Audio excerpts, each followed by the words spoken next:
सभी दर्शकों को मेरा नमस्कार। आज का प्रश्न, चंद्रमा अगर कुंडली में अरिष्ट योग बना रहा है, परम नीच 3 डिग्री का है या कि पाप कर्तरी में है, तो वो सभी राजयोगों को भंग कर देता है और अरिष्ट योग दरिद्र योग हो। तो ऐसी दशा में इस खतरनाक चंद्रमा किस तरह से सबल बनाया जाए, मजबूत बनाया जाए। तो दर्शकों, ये टॉपिक बड़ा ही सेंसिटिव है। इसको सुनने के लिए वीडियो के अंत तक बने रहें, जिससे कि आपको आवश्यक जानकारी, उसके उपाय और चंद्रमा को किस तरह से हम सबल बनाएं, इसकी जानकारी आप प्राप्त। कुंडली में जो ज्योतिषी नहीं है, जिनको कुंडली के बारे में नहीं पता है, उनको एक जनरल आइडिया मैं देता हूँ। कुंडली में 12 भाव होते हैं और 12 राशि। चंद्रमा जो है 6, 8, 12 में अशुभ फल देता है। जो 6ठा भाव, 8वां भाव और 12 भाव में जन्म के समय चंद्रमा विद्यमान है तो अशुभ फल प्रदान करता है। यदि चंद्रमा वृश्चिक राशि में 3 डिग्री परम नीच पर है तो ये अरिष्ट योग बनाता है और सभी राजयोगों को भंग कर देता है। अगर चंद्रमा चतुर्थ हाउस में पीड़ित है या कि चतुर्थ भाव का स्वामी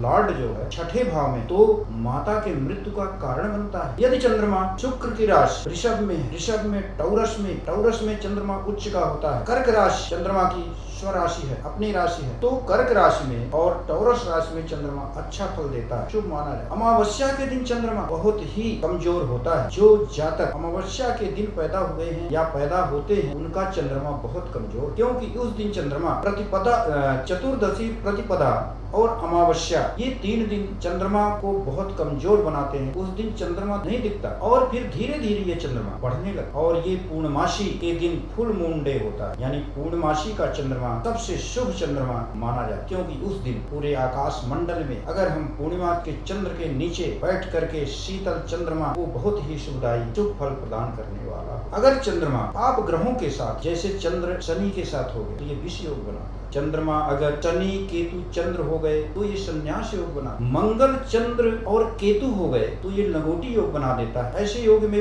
बिजनेस प्रोफेशन में सक्सेस नहीं हो, लेकिन वो मांत्रिक होता है, मंत्रों में उसका स्पिरिचुअलिटी की तरफ, अध्यात्म की तरफ जाता है। शनि चंद्र में डीप थिंकर होता है, गहन विचार करने वाला और अध्यात्म मार्ग के लिए अच्छा माना। लेकिन यही चंद्र यदि राहु शनि से पीड़ित हो जाए तो ये बहुत खतरनाक हो जाता है, बहुत अशुभ फल देता है। ये चंद्रमा आपके राजयोगों को भी भंग कर देता है। चाहे बहुत अच्छे योग हो कुंडली में, शुक्र अच्छी स्थिति में हो, सूर्य अच्छी स्थिति में हो, इसके बाद भी यदि चंद्रमा कमजोर है तो आपके सभी राजयोगों को भंग कर देगा, राजयोग मिल नहीं पाएगा। कुंडली देख करके ऐसा लगेगा कि हमारा तो शुक्र भी बहुत अच्छा है, उच्च का है, सूर्य भी उच्च का है, गुरु भी अच्छी स्थिति में है, लेकिन एक ग्रह चंद्रमा कमजोर होकर के अरिष्ट योग बना दे। इसलिए चंद्रमा को सबल करना, मजबूत बनाना जरूरी। अब प्रश्न आता है, इस चंद्रमा को मजबूत कैसे बना, इसको किस तरह से पावर दिया जाए चंद्रमा को, क्योंकि चंद्रमा तो मन है, चंद्रमा थॉट्स है, चंद्रमा विचार है और इस मन का ही पूरा गेम है। इस पूरी जिंदगी में अगर आप मानसिक रूप से स्वस्थ हैं, आप बहुत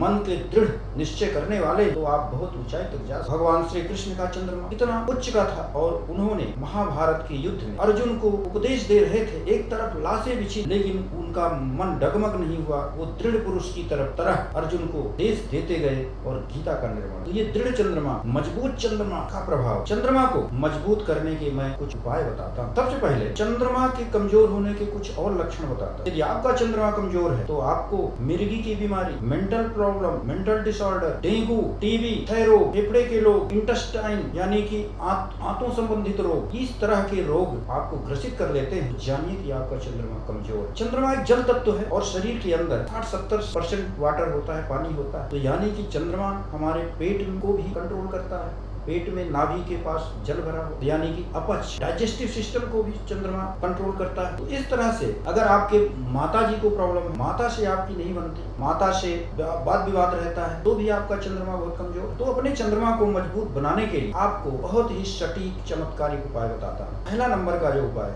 यदि आप पूर्णमासी के दिन चंद्रमा को देखते हुए गंगा जल, दूध और सफेद पुष्प का अर्घ्य दें और वहाँ पर चंद्र मंत्रों का जाप करें, ध्यान करें, तो आपका चंद्रमा बेहतर हो जाएगा, सफल हो जाए। सबसे बड़ा उपाय, चंद्रमा के जो देवता शिव जी ने चंद्र को अपने मस्तक में धारण कर रखा। यदि आप शिव जी को सोमवार के दिन दूध, जल, सफेद पुष्प, बेल पत्र की अर्पित करें और रुद्राभिषेक करें, रुद्राष्टाध्याय का जाप करें या कि शिव मंत्रों का जाप करें, तो आपका चंद्रमा बहुत मजबूत हो जाएगा। जो कि अरिष्ट चंद्रमा था, वही चंद्रमा मजबूत होकर के आपको राजयोगों में सहायक होगा और आपको धन लक्ष्यादि की भी प्राप्ति होगी और आपकी सभी मनोकामनाएं पूर्ण करेगा। चंद्रमा एक ऐसा ग्रह है जो कि माता लक्ष्मी के सहोदर हैं, समुद्र से पैदा हुए, तो ये भी धन लक्ष्मी देने में बहुत ही सक्षम। तीसरा उपाय आपको बताता हूँ, चंद्रमा के मंत्रों का भी आप जाप करके चंद्रमा को मजबूत कर सकते। पहला मंत्र है ओम शो शोमाय नमः का 108 बार डेली जाप करें तो चंद्रमा मजबूत हो। दूसरा मंत्र है ओम श्राम श्रीम श्रम शह चंद्रमसे नमः। इस मंत्र का जाप करने से